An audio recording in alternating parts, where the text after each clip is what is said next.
जय हिंद दोस्तों।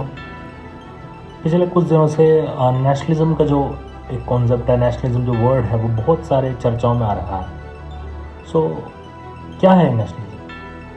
Nationalism means love and loyalty towards one country, है ना? वो नेशनलिज्म है। हमें हमें हमारे देश हिंदुस्तान पर गर्व है, वो नेशनलिज्म है। और हम उसके अखंडता के लिए, उसके हिस्ट्री के लिए, उसके वैल्यूज़ के लिए कुछ भी कर सकते हैं, वो नेशनलिज्म है। नेशनलिज्म वो चीज़ है जो हमें एक करता है।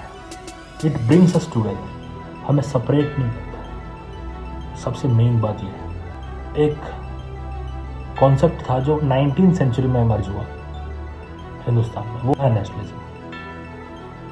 क्यों ऐसे हुआ? क्योंकि हमारी कल्चरल नेशनलिज्म सेम नहीं है, हमारा रिलीजियस नेशनलिज्म सेम नहीं है, हमारा रीजनल नेशनलिज्म सेम नहीं है। क्योंकि अगर मैं एग्जांपल दूं आपको, कल्चरल नेशनलिज्म में आता है जो जिनकी बिलीफ सेम है, रिलीजियस नेशनलिज्म में आता है जिनके रिलीजन सेम है, जो उनकी फेथ सेम है, और रीजनल नेशनलिज्म में आता है जिनके रीजन्स सेम है और रीजन्स के लिए फाइट कर रहे हैं। जैसे मराठा हो गए, सिख हो गए, इन्होंने फाइट करा था मुगल्स के खिलाफ अपने रीजन के लिए।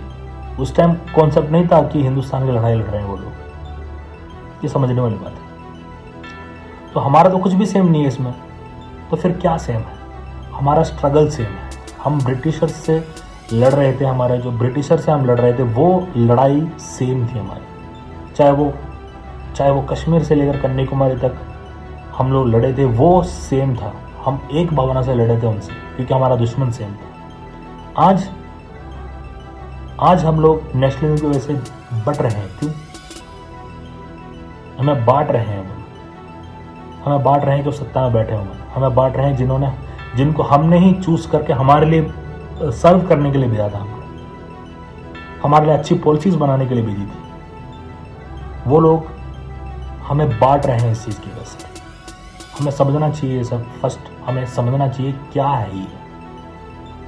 चलो बात करते हैं की एस्पेक्ट्स ऑफ नेशनलिज्म। क्या है वो की एस्पेक्ट्स? क्या है नेशनलिज्म के? Sense of unity, sovereignty, patriotism, cultural preservation, nation pride. ये है ना एक नेशनलिज्म का जो की वर्ड्स हैं, या फिर की फीचर्स कह लो, या फिर की एस्पेक्ट्स कह लो।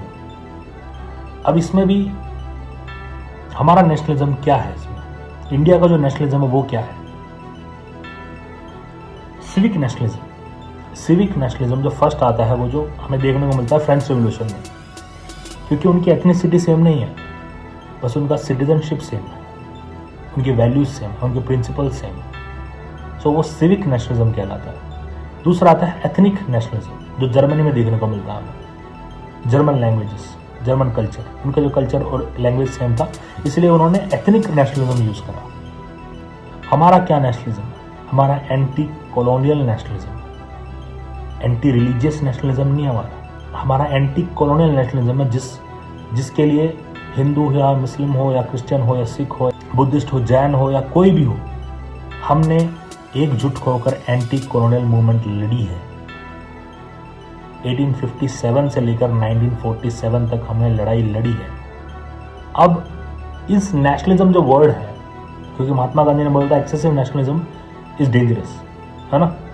वो डेंजर है। क्यों डेंजर है? इसके पॉजिटिव और नेगेटिव एस्पेक्ट्स हैं, वो बात कर लेते हैं।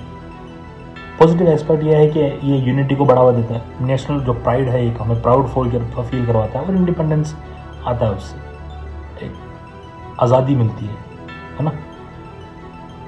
हमें करेज फील करवाता है, एनकरेज यूनिटी। पॉजिटिव एस्पेक्ट्स क्या है? एनकरेज यूनिटी, नेशनल प्राइड, हमें प्राउड फील करवाता है। अब नेगेटिव एस्पेक्ट्स क्या है इसके? It can lead to extreme और एक्सेसिव पैट्रियोटिज्म।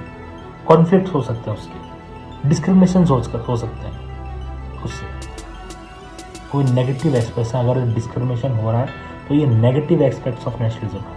ये हमें समझने की ज़रूरत है। बहुत शुक्रिया। Thank you. जय हिंद, जय भारत, इनकलाब जिंदाबाद।